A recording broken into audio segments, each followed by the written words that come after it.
Hello guys, আমরা ঘুরে চলে এসেছি। আমরা এক্ষুনি আসলাম। আমাদের রুমটা হচ্ছে এটা। আমাদের রুম সুন্দর করে সাজিয়ে রেখেছিল ওরা। আমরা সকালবেলা বেরিয়ে গেছিলাম, ওরা সুন্দর করে গুছিয়ে রেখেছিল। এখানে টিভিটা রয়েছে, এখানে চা কাপগুলো দিয়ে গেছে, চা করে খেতে পারবে। জায়গাটা খুব সুন্দর। এরম আজকে আমরা ঘুরতে গেছিলাম আমরা কোথায় আজকে? সাঙ্গুলে। সাঙ্গু আর নাথুলা। নাথুলা, সাঙ্গু আর নাথুলা। আজকে আমরা তো বরফের উপরে উঠেইছি গাইস। আর সব থেকে বড় কথা হচ্ছে, এখানে বলছি আমি, আমার মা গেছিলো, মাকে নিয়ে গেছিলাম। আমার মা অসুস্থ গাইস। তো সত্যি কথা বলতে আমার মাকে ওখানে নিয়ে গেছিলাম। আমার মা ওখানে যাওয়ার পর মার খুব শ্বাসকষ্ট হয়েছিল। আমরা দীক্ষিত, রাম ঠাকুরের দীক্ষিত। আমার মা শুধু গাড়িতে বসে বসে ঠাকুরের নাম করেছে। অনেক সময় অনেকের খুব শ্বাসকষ্ট হয়ে গেলে হসপিটালে নিয়ে যেতে হয়। তো এখানে আমার মা ঠাকুরের নাম জপ করছিল, করতে করতে মানে সেই যে শ্বাসকষ্টটা হচ্ছিল সেটা আর হয়নি।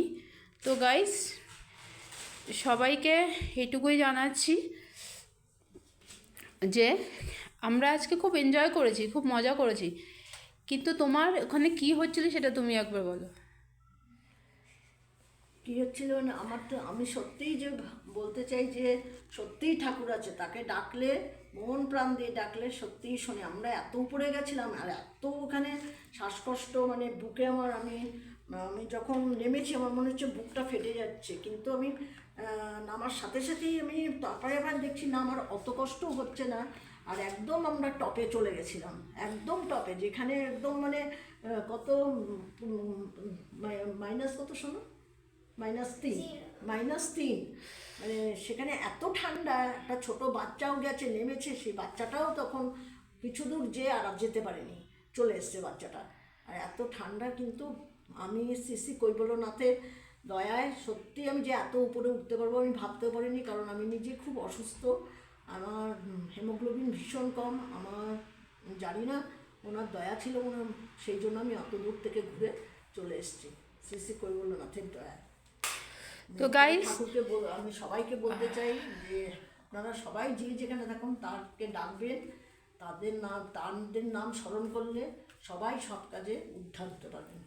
তাই আমার সবার কাছে বলা। তো গাইস, সবাইকে বলছি এই ভিডিওটা সবাই শেয়ার করে দেবেন সবাইকে, আর লাইক করে দেবেন, বেশি বেশি করে ফলো করে দেবেন। তো হয়তো আপনারা ভাবছেন যে লাইক বা ফলো করার জন্য এটা সবার কাছে শেয়ার করার জন্য বলছি, কিন্তু না, কিন্তু আজকে সত্যি সত্যি এই ঘটনা হয়েছে বলেই আমি একটা ছোট্ট লাইভ করলাম।